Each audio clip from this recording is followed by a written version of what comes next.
et bienvenue dans ce premier podcast avec Sandra Delepeau. Je suis Cécile Amiel et nous allons parler aujourd'hui du sens de notre vie. Rien que ça, Sandra. Bonjour Cécile. Bonjour.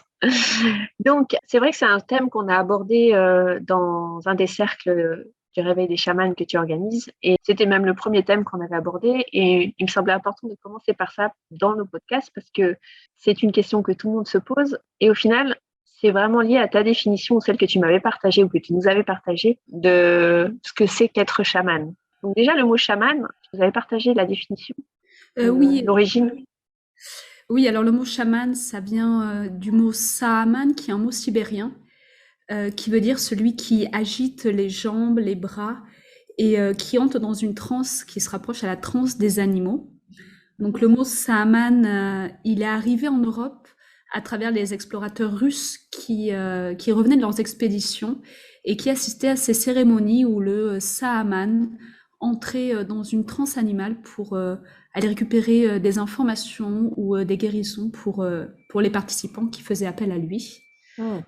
Donc le mot chaman, comme on l'utilise aujourd'hui, il vient du mot saaman sibérien, mais en réalité, chaque culture, chaque pays, chaque peuple premier a un mot différent pour identifier son saaman. Donc en Mongolie, c'est le bo. En Amérique du Sud, c'est le curandero ou le brujo. Chez les Singalais du Sri Lanka, c'est le udura. Et donc c'est nous actuellement qui utilisons le mot chaman pour faire le lien et donner une identité. Mais chaque population locale a son propre mot et son propre vocabulaire Oui, pour identifier le chaman. Et à travers cette origine, donc en fait, là, on parle de personnes qui sont désignées comme chamanes, et donc c'est un peu les personnes qui font le lien entre le monde subtil, on va dire, et le monde de la matière, et qui aident à des guérisons, qui est un peu la personne qu'on va voir un peu référente pour se connecter à cette forme multiple qu'on peut avoir en tant qu'être humain, enfin entre qu'être tout court. Mais si ce podcast s'intitule Touche chaman, c'est parce que ce que j'ai compris à travers ce que tu nous présentes, c'est que au final, on a tous quelque part ce pouvoir entre guillemets en nous qu'on développe plus ou moins, dont on a conscience plus ou moins. Mais au final, ça nous relie justement à ce qu'est la vie et à ce que représente la vie. Et donc, j'aimerais bien que tu nous partages, ok, c'est quoi en fait, selon toi, notre vie en tant qu'être humain? Qu'est-ce qu'on est venu faire sur cette terre et quel est le lien avec ce mot chaman? Alors, je pense que notre mission sur Terre, notre choix de venir et d'incarner sur Terre, appartient à un mystère qui est bien plus grand que la forme, que le monde 3D et que ce pourquoi on nous a éduqués. On est toute une grande humanité en voyage, on est tous porteurs de dons et de blessures que nous sommes appelés à traverser collectivement. Et c'est comme si, avant de naître, chacun acceptait de prendre en charge une partie de ses blessures, une partie de ses dons, une partie de ce karma de l'humanité pour essayer de le transcender et de le porter dans l'amour, de porter l'humanité dans l'amour. Donc pour moi, l'humanité de demain, ce sont des femmes et des hommes qui sont tous chamans dans l'idée de l'expression du potentiel qui nous habite. D'accord. Et ce potentiel, c'est celui de laisser couler la vie en soi quelque part et en même temps d'être actrice, acteur. Il y a une forme de responsabilité en prenant notre place et en prenant en compte toutes ces dimensions de notre être. Oui, c'est comme si l'invitation actuellement pour nous humains incarnés, c'est de regarder autant à l'extérieur qu'à l'intérieur de soi, comme si on avait appris à nous déplacer dans une maison. Dans cette maison, se déplace facilement dans la cuisine, la chambre et la salle de bain. Et en réalité, il y a aussi un grenier, un sous-sol, des caves. Et petit à petit, prendre conscience que la maison, elle est plus grande que ce qu'on pensait, qu'il y a des espaces qui appellent en nous, qui existent en nous, qui sont créateurs en nous, et qui dépassent le monde de la forme pure. Et le chaman, c'est celui qui va apprendre à se mouvoir dans les différents espaces de sa maison intérieure et qui va apprendre à créer, à transformer sa réalité extérieure depuis ses mondes intérieurs, des mondes intérieurs qui sont connectés à une humanité une et porteuse d'une même source d'information. Donc, dans cette humanité de demain, où c'est la manifestation, la réalisation, le déploiement des chamans en nous, l'invitation, c'est d'apprendre à se mouvoir dans les différents espaces, de prendre soin de ce qui nous habite, de nous incliner devant cette destinée qu'on a choisi de porter dans ce temps précis d'incarnation, afin de pouvoir co-créer depuis toutes ces grandeurs endormies à l'intérieur de nous. Ok. Pour quelqu'un qui nous écoute et qui a conscience de ça, mais qui en même temps se dit, ok, mais comment je me connecte à toutes ces parts en moi? Comment concrètement dans la matière, en fait, je peux incarner ce chaman? Alors le premier mouvement, je pense que c'est celui de ne plus projeter à l'extérieur ou sur d'autres la notion d'un don chamanique, mais de prendre conscience qu'à l'intérieur de moi, il y a cette possibilité qu'on peut appeler chamanique, qui appartient en fait à la grandeur de l'humanité. Chaque humain a la possibilité, le potentiel, et sans l'appel de son âme, à revenir à l'intérieur de soi et à modifier sa danse. C'est comme si le don chamanique, c'est le don de l'humanité quand elle manifeste toutes ses beautés, tout son potentiel.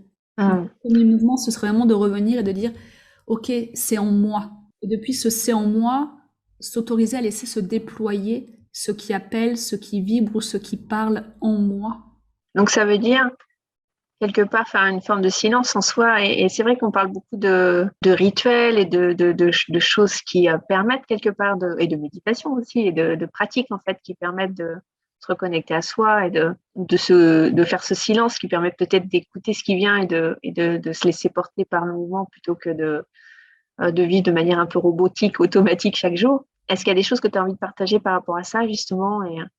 Alors, je pense que le premier mouvement, c'est de dire, ok, ça peut être en moi aussi. Ensuite, il va falloir freiner, c'est-à-dire freiner, s'arrêter et se dire, et si je pouvais fonctionner différemment? Et si la réalité que je voyais, elle pouvait être vue de manière différente? Et dans ce mouvement de ralentir puis de freiner pour s'autoriser à libérer de nouveaux espaces, les rites et les rituels, ils vont nous permettre, comme un acte psychomagique, de s'autoriser à entrer dans un espace du sacré et donc de la magie. Et depuis cet espace-là, on va se sentir peut-être plus en sécurité ou davantage autorisé à laisser se manifester des choses nouvelles et des espaces nouveaux à l'intérieur de nous. Oui, donc c'est plus un cadre, on va dire, propice pour se poser et prendre ce temps et conscientiser quelque part ça, Ouais. plus qu'une nécessité en réalité, parce qu'on est connecté tout le temps. Oui, on est Ouais. connecté tout le temps et on peut y revenir en l'espace d'une seconde dans cet espace du sacré puisqu'il nous habite.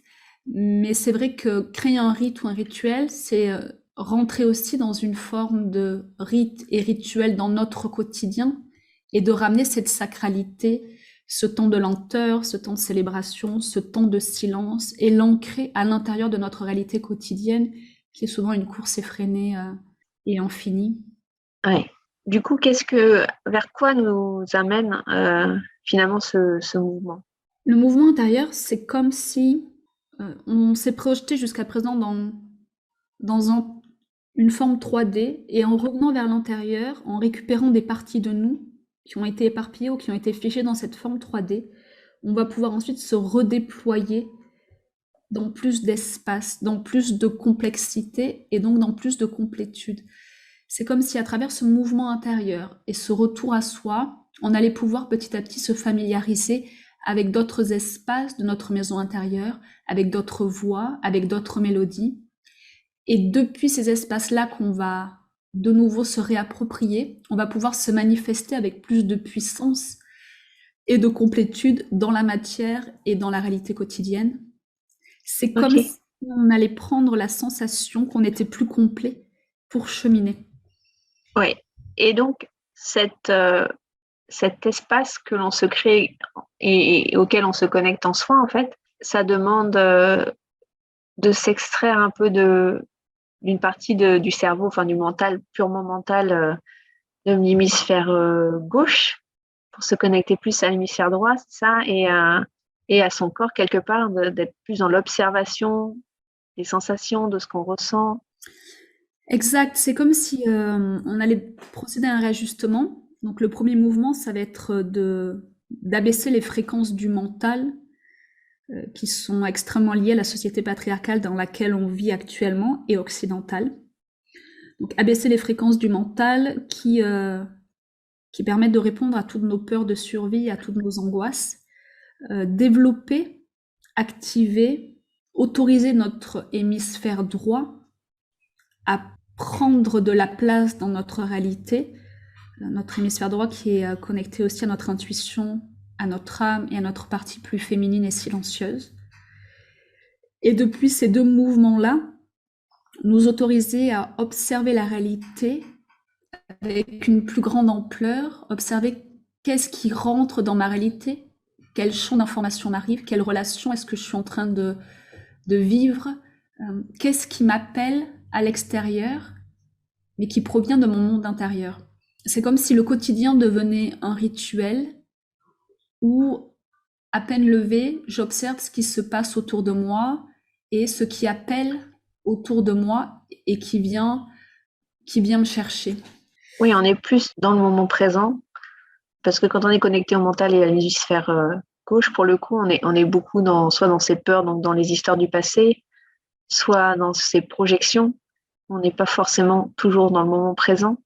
Et on est plus dans le contrôle aussi, dans chercher à contrôler, en suivant la notion de sécurité et de linéarité. L'hémisphère droit, il va ramener le moment présent, comme tu le dis si bien, la fluidité, la magie, le mystère. Il nous reconnecte à la danse de la vie. C'est comme si l'hémisphère gauche cherchait parfois, voire souvent à contrôler et à penser que moi, Sandra, je sais, quand je réouvre la possibilité à l'hémisphère droit de s'exprimer, je laisse de nouveau la danse de la vie circuler en moi et dans ma réalité. Et du coup, je m'ouvre à de nouveaux champs de possibles et je m'incline à une intelligence qui est plus grande que moi. J'ai envie de rebondir là-dessus parce que il y a forcément des choses qui se passent dans notre réalité externe quand on commence à se reconnecter quelque part en soi, comme des expériences de vie qui nous aident à développer ces super pouvoirs qu'on a. En fait, c'est comme un cercle vertueux où plus on se connecte à ça, plus on ouvre, plus on reçoit d'informations, plus la vie nous présente des situations qui nous permettent, avec les outils et les ressources que l'on a, de pratiquer, de transformer, de guérir. Est-ce que tu peux nous partager un peu là-dessus? Oui, l'image qui me vient, c'est à travers les couleurs. Si je pense, et j'ai grandi avec le monde en noir et blanc, je vais voir le monde en noir et blanc. Si je commence à l'intérieur de moi à me réapproprier ou à laisser se déployer d'autres couleurs, si je prends conscience qu'il y a du rose, du bleu, qu'il y a d'autres champs de réalité qui existent, je vais être capable ensuite de les lire à l'extérieur de moi. Et en fait, les autres couleurs ont toujours été là, seulement je ne les voyais pas, et plus je les réintègre en moi et je leur donne l'autorisation d'exister, plus je suis capable de voir toutes les différentes matisses, Subtilité, les différents tons, les différents. Et plus, du coup, je vais rentrer dans une précision dans mon voyage existentiel. C'est comme si, au lieu d'être linéaire et 3D, il devient multiforme, multidimensionnel et multicouleur. Et donc, je vais pouvoir exprimer plus de moi, plus de mes dons, plus de mon potentiel, en fait. Donc, du coup, le monde intérieur et le monde extérieur grandissent ensemble. Le chemin, il mène vers quoi? Plus d'amour pour soi? Le chemin, il mène vers vivre en conscience ce voyage existentiel et initiatique que j'ai choisi d'incarner. Il nous ramène au tout début de ce choix de notre âme de descendre sur Terre, de prendre conscience qu'il y a un voyage que j'ai accepté de porter, que dans ce voyage que j'ai accepté de porter, je porte des blessures et des dons qui sont collectifs à l'humanité, qui appartiennent à des vies passées à moi et à des histoires que l'humanité porte ensemble. Et ça va me donner des clés pour être bien alignée sur la véritable mission et la véritable raison de pourquoi je suis sur Terre. Finalement, si je n'étais pas sur Terre seulement pour avoir la famille parfaite, la maison parfaite, la voiture parfaite, mais si j'étais venue sur Terre pour prendre en charge des informations, les traverser, les reconnecter à la source d'amour et réveiller et offrir de nouveau la grandeur endormie de l'humanité, cette grandeur endormie que je porte à l'intérieur de moi. Pour moi, la voie chamanique, c'est C'est vraiment cela, m'incliner, accueillir cette destinée que j'ai choisi de vivre, ces informations que j'ai choisi de porter et les porter vers l'amour et la guérison.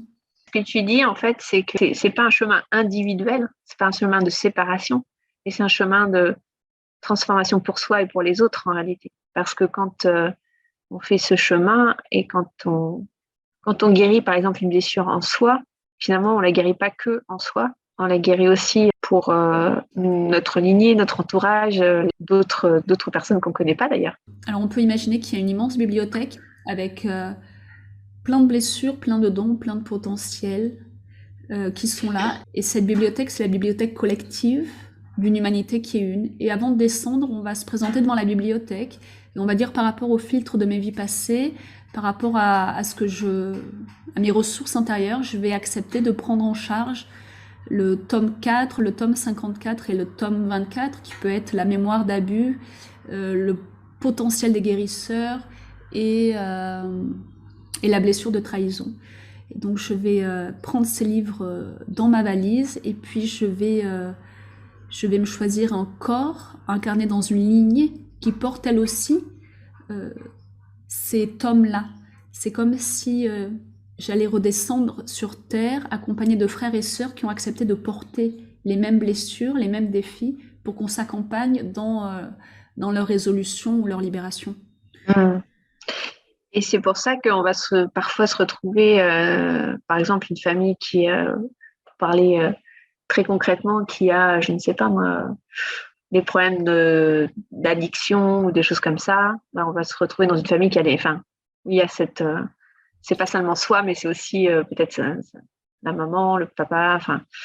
Par exemple, si on prend l'alcoolisme, si moi je deviens alcoolique, le premier mouvement peut être c'est parce que mon père ou ma mère ou ma tante était alcoolique et qu'il y avait un problème d'alcool dans la famille, mais sur un autre plan, il y a ok, j'ai accepté moi aussi de prendre cette problématique en charge et d'en chercher des clés, et donc je vais choisir une famille où je vais pouvoir réveiller cette problématique et où, avec ceux de mon entourage, consciemment ou inconsciemment, on va chercher des clés ensemble par rapport à cette problématique qui est collective et qui appartient à moi, à ma lignée, mais qui appartient aussi à un point de friction dans l'histoire collective de l'humanité. Donc, quand on grandit par rapport à ça et qu'on arrive à transformer en soi, on permet aux autres aussi de le faire parce que, si on prend cet exemple concret de l'alcoolisme, si la personne arrive à sortir de l'alcoolisme et à trouver les clés, à le faire pour elle, qu'est-ce qui se passe finalement pour le reste? C'est comme si tout ce que j'allais découdre ou résoudre, tous les nouveaux circuits de connexion que je vais réaliser, c'est comme si c'était envoyé en fait dans la matrice collective, et donc ils sont ensuite disponibles pour ceux qui vivent le même défi, et ils vont peu à peu être dissous, ce qui fait que dans les générations qui arriveront, cette empreinte-là, elle sera chaque fois moins forte jusqu'à sa disparition. Et lorsque la personne n'arrive pas, déjà quand elle n'arrive pas à reconnecter en fait avec cette conscience-là, et si elle n'arrive pas à surmonter quelque part le problème, qu'est-ce qui se passe? Elle va revivre ça dans une autre incarnation ou ça va être confié à quelqu'un d'autre? Si on reprend le concept d'une matrice centrale ou d'une âme centrale, elle va pouvoir choisir dans une prochaine incarnation de la reprendre en charge ou pas, en fonction du voyage qu'elle souhaitera réaliser sur une prochaine incarnation. Mais c'est évident que même si elle choisit de ne pas la reprendre en charge complètement, dans une prochaine incarnation, elle sera appelée par rapport à ce qu'elle aura vécu et l'expérience qu'elle aura engrangée. Elle sera appelée à l'effleurer de nouveau, cette mémoire-là. C'est pour ça que souvent, on peut se sentir dans notre quotidien avec des voiles ou des choses qui sont là, qui nous appartiennent sans nous appartenir complètement, et pourtant qui peuvent être des entraves avec plus ou moins d'intensité. Et c'est souvent des mémoires de vie passée, des filtres de vie passée qu'on n'a pas complètement résolus et qui sont là non pas pour continuer à nous enchaîner, mais qui, avec moins d'intensité, vont nous permettre de traverser. Pour traverser, on a accès finalement à plein de ressources. Et beaucoup de gens n'ont pas conscience de ces ressources qui sont toutes les fréquences, de toutes les choses qui y a autour de nous pour nous permettre de guérir. L'accès aux au savoir et aux sagesses des peuples premiers. Est-ce que tu veux nous parler un peu de ces ressources en fait? Alors, ce que j'aurais envie de partager dans un premier temps, pour quelqu'un qui nous écouterait, qui tomberait par hasard sur ce podcast, c'est d'imaginer être le héros de ce voyage existentiel, qui est initiatique et qui va être plein de défis, plein d'initiations, plein de transformations. Et depuis la conscience de peut-être vivre l'histoire d'une initiation, accueillir des lois de la vie qui demandent à être restaurées. C'est comme s'il y avait un premier voile qui devait tomber par rapport à l'idée qu'on s'est faite de la vie et du sens de notre vie sur cette terre. La première intention que je poserais à l'intérieur de moi, ce serait de me réaligner et de redécouvrir les lois de l'intelligence de vie originelle.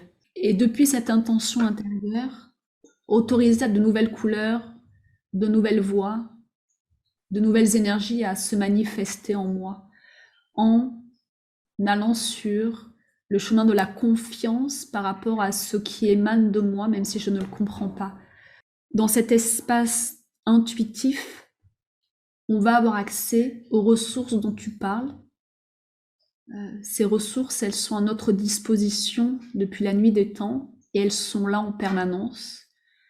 Il peut s'agir en effet, comme tu le disais, de couleurs, de prières, d'images, de symboles. Et je pense qu'on pourra en reparler peut-être dans un prochain podcast. Mais le premier mouvement, c'est oui, se déposer à l'intérieur de soi, se dire ok, la vie, elle est peut-être encore plus colorée que ce que je croyais. Il y a peut-être un autre sens. Je suis peut-être au centre de ce voyage, doté de potentiel et de ressources qui sont bien supérieures à ce que j'ai utilisé jusqu'à présent. Et en m'autorisant à tout cela, je laisse se déployer en moi mon intuition et des parties de moi qui étaient peut-être jusqu'alors endormies. C'est vraiment un changement de paradigme quelque part et de perception qui ouvre. Au final, c'est vrai qu'à travers les questions que je te pose, là, je me rends compte qu'il y a une forme de contrôle et on est à tout l'inverse, on est dans tout l'inverse en fait. C'est-à-dire que quand on se connecte à cette partie en soi, en silence et qu'on commence à changer de perception en intégrant ce qu'il y a de beaucoup plus présent, enfin de beaucoup plus grand en fait, ou simplement qui est présent dans notre vie sous des formes qu'on n'avait pas vues avant, eh bien, on s'ouvre à une forme de magie de la vie. Et cette magie, elle nous présente des choses qu'on n'imagine même pas aujourd'hui, des situations, des personnes, des opportunités, des challenges, des expériences qui vont nous amener à être dans le moment présent et à agir dans le moment présent avec ce qu'on va intuitivement utiliser quelque part pour traverser. Oui, c'est comme si s'il y avait l'idée d'une grande danse, la danse de notre vie, ce voyage existentiel sur Terre. Et la voie chamanique, ce qu'elle m'a apporté, c'est la possibilité d'ouvrir ma danse à de nouveaux espaces, d'ouvrir ma danse à de nouvelles ressources à l'intérieur de moi, d'ouvrir ma danse à de nouveaux paysages qui, en devenant plus complexes et plus précis, me permettent d'exprimer toute cette complexité que j'ai toujours portée en moi depuis que je suis toute petite. C'est comme si petite, on me présentait une vie avec 3 ou 4 couleurs, et moi à l'intérieur, ça bouillonnait de couleurs, et je n'arrivais pas à tout faire entrer dans ce qui m'était proposé. Et c'est ce qui m'a poussée petit à petit à l'explorer et à ouvrir, à créer de nouveaux espaces en moi, à chercher à comprendre. Et le mot qui me vient, c'est se repositionner par rapport à la danse de la vie, s'autoriser à se repositionner avec encore plus de beauté et de grandeur intérieure, avoir encore plus foi en tout ce qu'on porte en nous et tout ce qu'on vient manifester, expérimenter. Et ce repositionnement, c'est d'abord de soi vers soi, sous les étoiles, devant le cosmos, de dire, et si j'étais beaucoup plus, et s'il y avait des parties de moi qui étaient endormies et qui attendaient le réveil, et si, dans ces parties endormies, il y avait un potentiel manifesté dans les temps anciens qui demandait à se réveiller à nouveau. Tout ça à l'intérieur de moi. Et depuis cet espace intérieur et silencieux, observer la réalité extérieure qui se modifie toute seule. Non pas parce qu'elle change en soi, mais parce qu'on est capable de la voir avec plus de précision et dans d'autres teintes. J'aime beaucoup cette image que tu viens de donner. Et c'est un peu comme si on élargissait tout d'un coup, on avait des œillères quelque part et qu'on élargissait, on enlevait ces œillères et qu'on avait accès à une vision un peu 360, quoi. Oui, c'est exactement ça, une vision 360. Et plus on s'installe dans cette vision 360, plus on va développer des outils et un langage intérieur qui va nous permettre de devenir chirurgical dans notre rituel quotidien. C'est-à-dire que quand je vais me lever le matin et que je vais commencer ma journée, donc pour les Toltecs, la journée comme on l'entend nous, elle fait partie du rêve, elle peut être le monde des morts, et il y a le risque d'endormissement, dans le sens où si je vis mon quotidien par inertie, et seulement guidée par les fréquences du mental de l'hémisphère gauche, je vais me couper de ce qu'est la vie véritablement. Et en réalité, je risque de vivre ma journée, mon réveil, comme endormi dans le rêve. La base de tout ça, c'est l'amour. L'impulse de tout cela, c'est l'amour. Le choix de revenir sur Terre, c'est par amour. Et ce que notre âme veut profondément expérimenter à chaque instant, c'est l'amour. Et comme la vie est merveilleusement bien faite, ce qu'elle va faire, c'est que dans notre quotidien, elle va nous envoyer des expériences, elle va nous faire vivre des sensations qui ne sont pas l'amour.